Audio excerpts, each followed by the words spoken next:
Hello students, अगर आप tenth का एग्ज़ाम लिखे हैं और क्लास 11th में एडमिशन लिए हैं, चाहे वो आर्ट्स साइंस या कॉमर्स के स्टूडेंट हैं, तो उसके लिए कॉमर्स वर्ल्ड हजारीबाग आपके पास एक ऑनलाइन प्लेटफॉर्म लेकर आ रहा है। आप ऑफलाइन भी कॉमर्स वर्ल्ड हजारीबाग के साथ जुड़ सकते हैं। ऑनलाइन में जुड़ने के लिए क्या करना होगा, कॉमर्स वर्ल्ड हजारीबाग के नाम से एप्लीकेशन है जो प्ले स्टोर में जाके आपको इंस्टॉल कर लेना होगा। उसमें आप अपना नंबर डाल के लॉगिन करेंगे। लॉगिन करने के बाद आपको कोर्सेज के लिए कॉमर्स वर्ल्ड हजारीबाग के मेन नंबर पर कांटेक्ट करना होगा, जो मैं आपको वीडियो में दे रहा हूं। आप सिर्फ इसी नंबर पर कांटेक्ट करें, बाकी कोई भी नंबर से अगर फ़ोन जाता है तो वो फर्जी नंबर है, उस पर कभी भी विश्वास ना करें। ये ऑफिशियल नंबर है कॉमर्स वर्ल्ड हजारीबाग का। बहुत सारे बच्चे ऐसे होते हैं जो फ्रॉड करने के कारण दूसरे दूसरे नंबर को ध्यान देते हैं। तो इस नंबर पर कांटेक्ट कर लीजिएगा और कांटेक्ट करने के बाद मैं आपको कोर्सेस अवेलेबल कर दूंगा क्लास 11 के लिए। अगर आपको डेमो देखना है तो डेमो के लिए हमारे पास साइंस के लिए CWH साइंस के नाम से यूट्यूब चैनल है, यहाँ पे आपको डेमो मिल जाएगा। कॉमर्स के लिए CWH कॉमर्स के नाम से यूट्यूब चैनल है, यहाँ पे भी आपको डेमो मिल जाएगा। और अगर आर्ट्स हैं तो CWH आर्ट्स के नाम से यूट्यूब चैनल है, यहाँ पे भी आपको डेमो मिल जाएगा क्लास 11th और क्लास 12th दोनों के लिए। आज हम लोग स्पेशली बात करने आए हैं साइंस के लिए। और साइंस में सर हमारे फिजिक्स के फैकल्टी है, और फिजिक्स में ज़बरदस्त आपको अभी डेमो वीडियो कुछ 4 वीडियो यूट्यूब के ऊपर डाल दिया गया है। ये 5वां लेक्चर आज बताएंगे। और आप अगर जुड़ना चाहते हैं कॉमर्स वर्ल्ड के साथ, क्योंकि बहुत सारे बच्चे ऐसे होते हैं जो इंटीरियर एरिया में दूरी वाले क्षेत्रों में हैं, उन तक अच्छे से एजुकेशन पहुंच नहीं पाता, और जहां वो लोकल एरिया में अपना ट्यूशन कर रहे हैं उनको बेस्ट क्वालिटी एजुकेशन नहीं मिल पाता है। तो अगर आप चाहते हैं कि आपको बेस्ट क्वालिटी एजुकेशन मिले और आपका करियर बहुत आगे बढ़े, तो जुड़िए हमारे बेस्ट फैकल्टी और अच्छे टीम के साथ। क्योंकि हम लोगों से हमारे यहाँ सिर्फ टीचिंग के टीम अच्छे नहीं है, ये मत सोचिए कि टीचर अच्छे हैं। हमारा एकेडमिक जो नॉन टीचिंग स्टाफ है वो भी इतने ज़बरदस्त हैं कि आपका टेस्ट और बाकी फैसिलिटीज़ टाइम पर आपको अलाउड कर दे रहे हैं, ताकि एक चैप्टर पढ़िए और साथ ही साथ उसका टेस्ट दीजिए। और हम लोगों के पास क्या है, लाइव क्लास की सुविधा है, रिकॉर्डेड वीडियो मिलेगा, PDF नोट्स मिलेगा, MCQ नोट्स मिलेगा, टेस्ट मिलेगा, प्रीवियस ईयर क्वेश्चन को करवाया जाएगा। ये सारी सुविधा आपको मिलेगी बहुत ही मिनिमम प्राइस पर। अभी हमारे यहाँ सिंगल कोर्स कोई भी बच्चा खरीदता है तो 1130 रुपए में मिलता है सिंगल कोर्स, कोई भी सब्जेक्ट आप खरीदो। और अगर कॉम्बो खरीदते हैं तो थोड़ा सस्ता होता है। कॉम्बो है 5125। अगर इसमें 5 से मल्टीप्लाई कर दें तो 5600 के आसपास में पहुंच जाता है, लेकिन ये आपको 5125 में मिल जाएगा। तो कॉम्बो सस्ता रहता है हर जगह पे।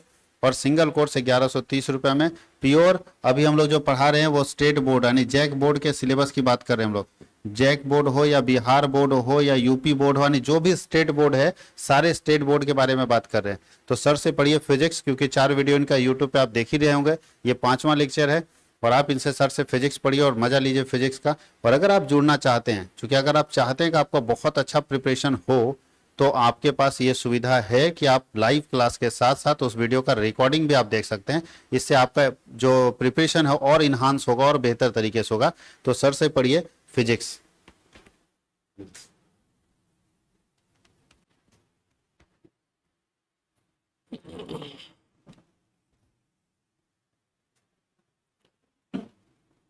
हेलो बच्चों, कैसे हैं आप सभी। आई होप सभी लोग मस्त होंगे, अपने अपने लाइफ में व्यस्त होंगे। मेरा नाम है जितेंद्र कुमार और मैं आपका फिजिक्स का फैकल्टी हूँ। कॉमर्स वर्ल्ड हजारीबाग एक ऐसा प्लेटफॉर्म है बच्चों, जहाँ पर आपको बहुत ही कम मिनिमम अमाउंट पर हम लोग मैक्सिमम सुविधा और मैक्सिमम चीज़ें क्वालिटी एजुकेशन देने का काम कर रहे हैं, सिर्फ आपके लिए। बहुत सारे बच्चे दूर दराज इलाकों में रहते हैं, वो समय पर ट्यूशन नहीं जा पाते, उन तक बेसिक एजुकेशन और जो क्वालिटी एजुकेशन वो नहीं मिल पाता। तो वैसे बच्चों के लिए हम लोगों ने बहुत ही कम, जैसा सर ने आपको बताया, मिनिमम कॉस्ट पर कोर्स की शुरुआत की है। आप इसका लाभ उठाएं, खुद भी और अपने दोस्तों के साथ भी इसको जरूर शेयर करें, ताकि सभी लोग इसका लाभ उठा सकें और आपका कैरियर बेहतरीन हो सके। तो जैसा हम लोग पिछले 4 क्लास में पढ़ चुके हैं, फिजिक्स हम लोग शुरुआत कर चुके थे क्लास 11th का। शुरू में हमने आपको बताया था कुछ बेसिक मैथमेटिक्स। बेसिक मैथमेटिक्स में हम लोग अलजेब्रा देखे थे। अलजेब्रा में कुछ फॉर्मूलाज हम लोग सीखे थे, क्या उसका एप्लीकेशन है, कैसे यूज करना है, इन सब बातों को हमने सीखा था। और उसके बाद हम लोगों ने स्टार्ट किया था पहला यूनिट, जो हमारा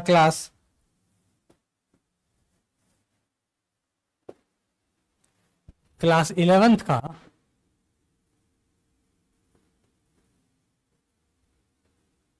फर्स्ट यूनिट है यूनिट एंड मेजरमेंट। इसको हम लोगों ने स्टार्ट किया था। आपको इसके पहले वाले वीडियो में हम पूरा सिलेबस समझा चुके हैं, आप वहां पर देख सकते हैं। यूट्यूब में सारा वीडियो फ्री में अभी दिया गया है। शुरुआत में आपको कौन कौन सा सब्जेक्ट लेना है, क्या कॉम्बिनेशन रखना है। आप अभी 10th क्लास पास करके आए हैं, 11th में कौन से सब्जेक्ट होते हैं, किनको आपको चूज करना है, कितना मार्क्स का एग्जामिनेशन होता है, ये सब बातें हम लोग पीछे डिस्कस कर चुके हैं। आप चाहें तो जो सर ने अभी बताया आपको, जो चैनल है अभी आप लोग देख रहे थे, सर ने यहाँ लिखा है, अगर आप साइंस का देखना चाहते हैं तो CWH साइंस, इस पर विजिट कर सकते हैं यूट्यूब पर। अगर आप कॉमर्स के हैं तो CWH कॉमर्स सर्च करेंगे, और अगर आप आर्ट्स लिए हैं, आर्ट्स के विद्यार्थी हैं, तो आप CWH आर्ट्स नाम से यूट्यूब में सर्च करेंगे, आपको वहां पर फ्री कंटेंट मिल जाएगा। लेकिन अगर आप हमसे जुड़ना चाहते हैं तो सर ने जो नंबर दिया है उस पर आप कांटेक्ट कर सकते हैं। ऐप परचेज करके हमारे साथ जुड़िए और अपने कैरियर को एक शानदार शुरुआत दीजिए। ठीक है, तो आइए अब हम लोग अपने टॉपिक पर आते हैं। ये हमारा यूनिट का नाम है यूनिट एंड मेजरमेंट। इसमें हम लोग डिस्कस किए थे 2-3 चीजें, उसको फिर आपसे सामने मैं फिर से रिवाइज कर दे रहा हूं एक बार। सबसे पहले हम लोगों ने देखा था फिजिकल क्वांटिटी।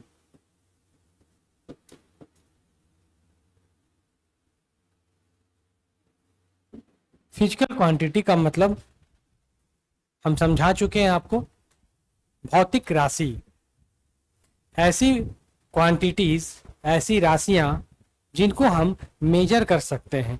मेजर अर्थात जिनको हम माप सकते हैं। जैसे एग्जाम्पल के तौर पर मेरे हाथ में ये पेन है, तो इस पेन की लंबाई को हम लोग नाप सकते हैं, इस पेन का वजन हम लोग नाप सकते हैं। तो जो लंबाई है लेंथ, जो वजन हो गया वेट। और मान लीजिए अभी आप क्लास कर रहे हैं, कितनी देर आपने क्लास किया, कितना समय आपको लगा, उस समय को भी हम लोग घड़ी के अनुसार देख सकते हैं, घड़ी के द्वारा मापा जा सकता है। तो ये जो चीजें हमने आपको बताई, लेंथ,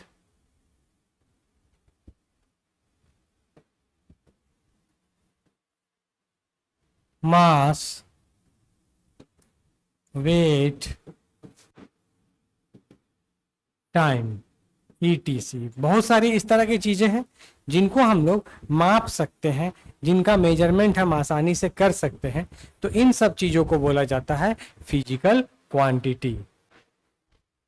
ठीक है, अब ये तो हम जान गए कि फिजिकल क्वांटिटी होता क्या है। अब इसके बाद आपको हम बताए थे कि इन फिजिकल क्वांटिटीज को हम लोग कैसे मेजर करते हैं, कैसे मापते हैं। तो हमें मापने के लिए कुछ चीज चाहिए। ठीक है, जैसे इसका लंबाई है, इस पेन की लंबाई को अगर आपको हम बोले माप कर बताइए, तो आप कैसे बताएंगे? आप क्या बोलेंगे, सर इसकी लंबाई इतनी है, या सर इसकी लंबाई इतनी है, ऐसे तो नहीं बताएंगे। आप बोलेंगे सर इसकी लंबाई 12 सेंटीमीटर है, या आप बोल सकते हैं इसकी लंबाई 6 इंच है। इस तरह से आप बोल सकते हैं, इंच में, सेंटीमीटर में। तो ये जो इंच आपने लगाया, सेंटीमीटर लगाया, ये क्या है? इसको हम लोग बोलते हैं यूनिट। जो दूसरा चीज हम लोग डिस्कस किए थे उसको हम लोग बोलते हैं यूनिट। यूनिट का मतलब होता है इकाई, या इसको हम लोग मात्रक भी बोल सकते हैं। फिजिकल क्वांटिटीज को जिस चीज में, या बोल सकते हैं जिसके द्वारा मेजर किया जाता है, उसको हम लोग बोलते हैं मात्रक, यूनिट, इकाई। एग्जाम्पल के तौर पर, जैसे अभी मुझे अपने घर जाना है, मान लीजिए, तो मैं कहूंगा कि मुझे अपने घर जाना है, मेरा घर इतना दूर है। तो इससे पता चला कि कितना दूर है? नहीं पता चला। लेकिन अगर हम बोल दिए कि मेरा घर यहाँ से 2 किलोमीटर की दूरी पर है, तो आप तुरंत समझ जाएंगे। अच्छा, किलोमीटर, तो ये जो किलोमीटर हमने यहाँ यूज किया है, यही किलोमीटर क्या है? ये किलोमीटर है यूनिट, मात्रक। किस चीज का मात्रक है? तो दूरी का मात्रक है, लंबाई का मात्रक है, हम बोल सकते हैं। ठीक है, आप मान लीजिए दुकान में गए चावल खरीदने के लिए या आटा खरीदने के लिए गए, तो दुकान में जाकर आप क्या बोलते हैं कि हमको थोड़ा सा आटा दे दीजिए या हमको इतना आटा दे दीजिए, ऐसे तो नहीं बोलते हैं। आप बोलते हैं हमको 5 kg आटा दीजिए या हमको 2 kg आटा दीजिए। आप बोलते हैं हमको 5 kg आटा दीजिए या आप बोलते हैं हमको 3 kg आटा दीजिए। तो ये जो kg आपने वर्ड यूज किया, ये kg क्या है? इसी को बोलते हैं बच्चों यूनिट। और ये यूनिट किसका है? मास का यूनिट है। 5 से पता चल रहा है नंबर और kg से पता चल रहा है यूनिट। तो ये हो गया आपका नंबर और इधर हो गया यूनिट। तो पिछले क्लास में हम आपको बताए थे कि यूनिट का 2 भाग होता है, या हम बोल सकते हैं कि यूनिट, किसी भी क्वांटिटी को के यूनिट को बताने के लिए 2 चीज़ों की ज़रूरत होती है। पहला चीज़ जो है वो है बच्चों नंबर, मतलब संख्या। और जो दूसरी चीज है वो है बच्चों यूनिट, इकाई। जैसे एग्जाम्पल आप देख रहे हैं, हमने जब तक 5 kg नहीं कहा तब तक किसी को समझ में आएगा ही नहीं कि हमें कितना चावल चाहिए या हमें कितना आटा चाहिए। अगर हम बात मान लीजिए बोलते हैं कि हमें इतना चाहिए, तो क्या इससे पता चल रहा है कि हमें कितना आटा चाहिए या कितना चावल चाहिए? सिर्फ हमने 10 लिखा है। 10 क्या है? संख्या है। तो अगर हम संख्या के साथ साथ उसका सुटेबल यूनिट नहीं लगाएंगे तो हमें उसकी जानकारी नहीं मिल पाएगी। अगर हम यहाँ लगा दें कि हमें 10 kg चावल चाहिए, तो कोई भी आदमी समझ जाएगा आसानी से। आप खरीदना चाहते हैं आप भी समझ जाएंगे और जो बेचने वाला दुकानदार है वो भी समझ जाएगा। तो ये हो गया यूनिट को दर्शाने का तरीका। एक तो नंबर होना चाहिए, दूसरा यूनिट भी होना चाहिए। यही जो है इसी को मिलाकर बोलते हैं NU, जो हमने पिछले क्लास में आपको बताया था।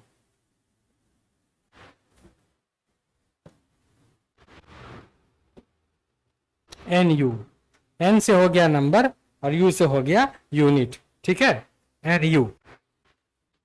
अब इसमें एक बात और है कि अगर हम मान लीजिए लिखे, या अगर आपसे कोई पूछे कि आप ट्यूशन गए थे, चाहे आपने अभी क्लास किया, तो कितनी देर क्लास किया?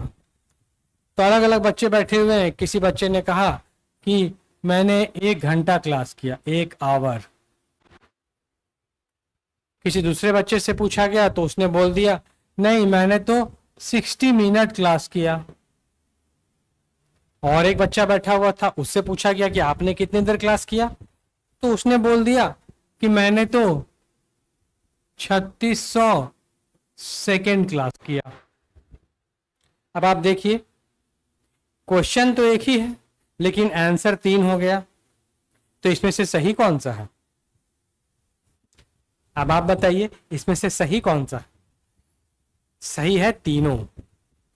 1 घंटा भी सही है, और 1 घंटा के बराबर 60 मिनट वो भी सही है, और 60 मिनट के बराबर 3600 सेकेंड वो भी सही है।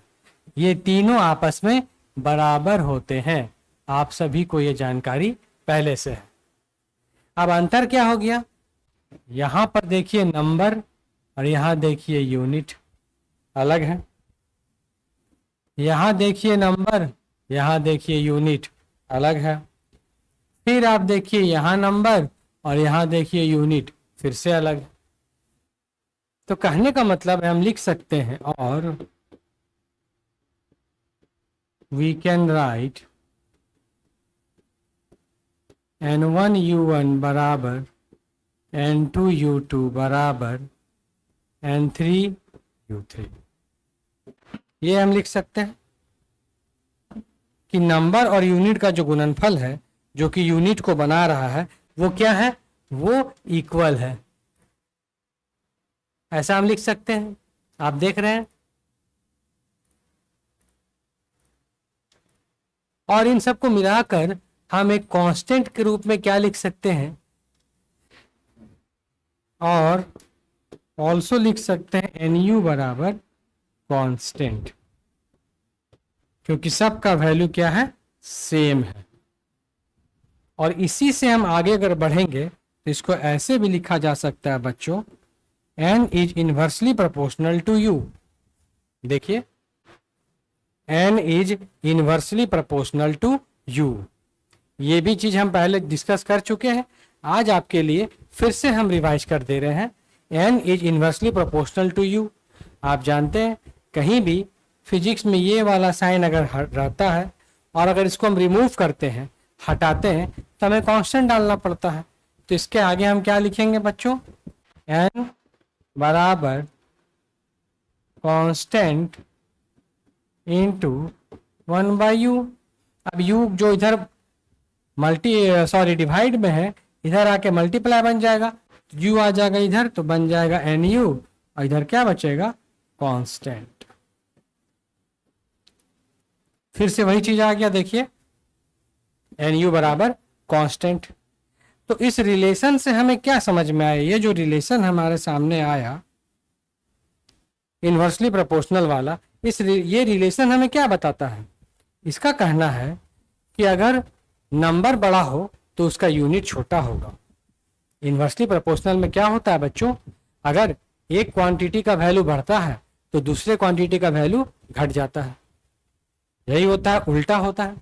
तो आप देख रहे हैं अगर नंबर बड़ा हो तो यूनिट छोटा होगा। एग्जाम्पल आप यहां देख लीजिए, नंबर बड़ा है, यूनिट छोटा है।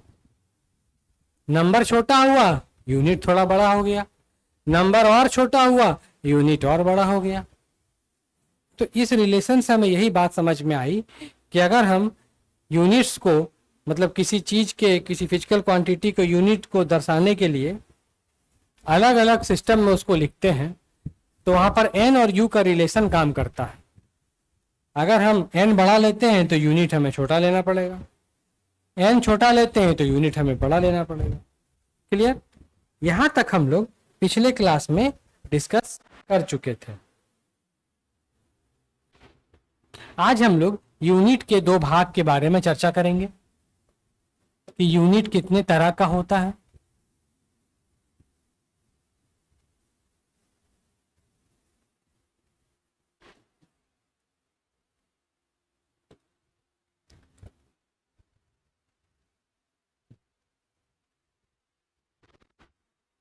यूनिट का मतलब यूनिट दो तरह का होता है, हम बोल सकते हैं। पहला है फंडामेंटल यूनिट,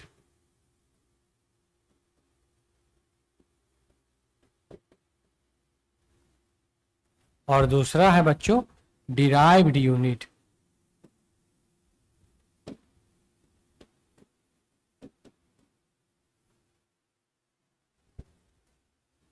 फंडामेंटल ऐसे यूनिट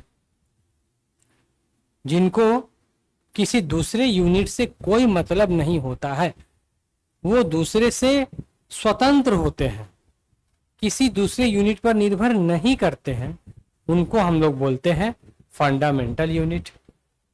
और वैसे यूनिट जो किसी दूसरे पर डिपेंड करते हैं, उनको हम लोग बोलते हैं डिराइव्ड यूनिट। यही अंतर है फंडामेंटल में और डिराइव में। अब हम कैसे पहचानेंगे कि कौन सा यूनिट फंडामेंटल है और कौन सा डिराइव है, तो इसका भी पहचानने का बहुत आसान तरीका है। सपोज पूरे फिजिक्स में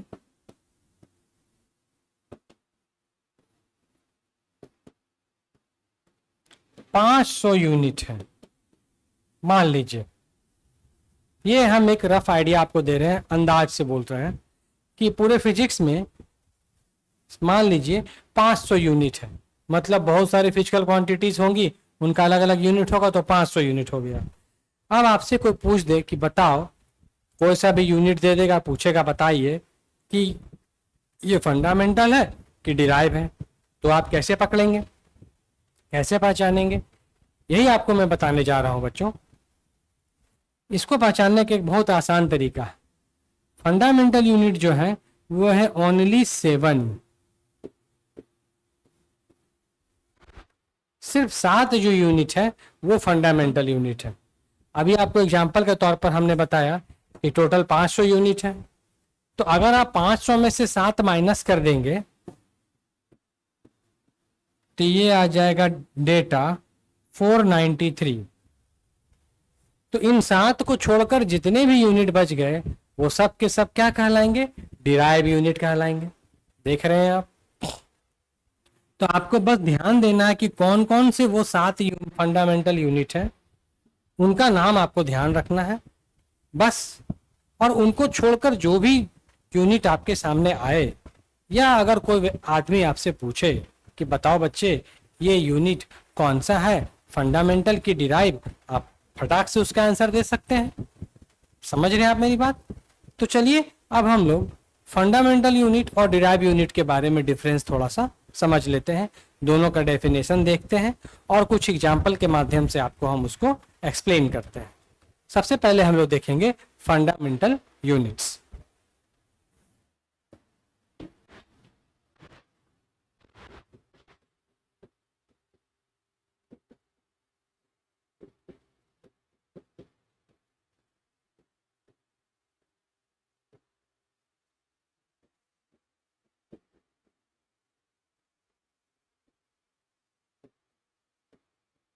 Those units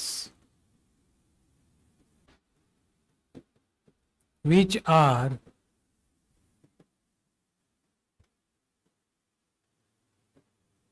independent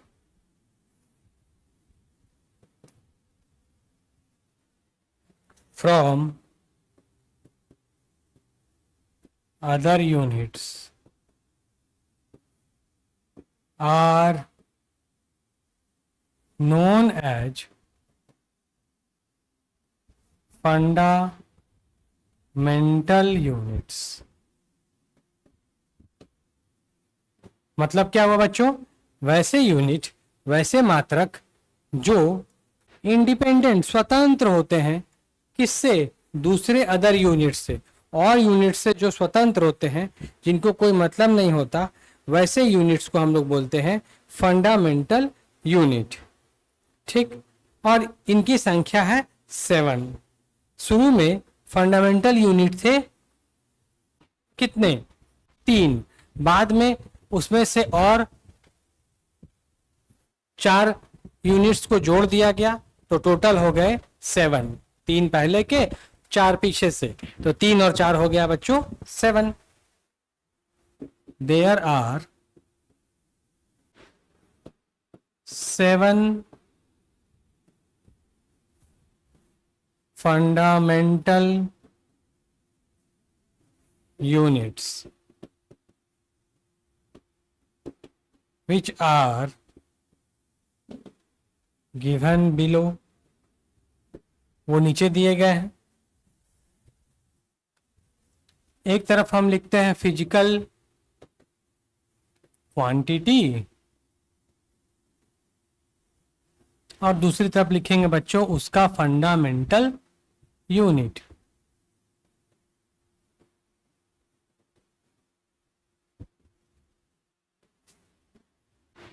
पहला है मास, तो मास का यूनिट हो गया केजी।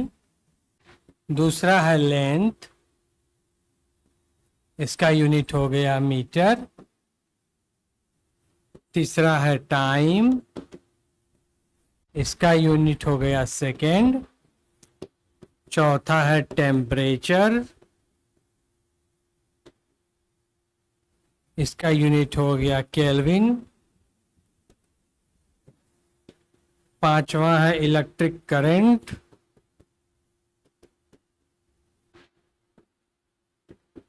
इसका यूनिट होता है एम्पियर। छठा है ल्यूमिनस इंटेंसिटी, इंटेंसिटी, इसका यूनिट होता है कैंडेला, जिसको हम लोग CD से डिनोट करते हैं, और लास्ट जो 7 है वो है अमाउंट ऑफ सबस्टेंस, जिसका यूनिट होता है मोल।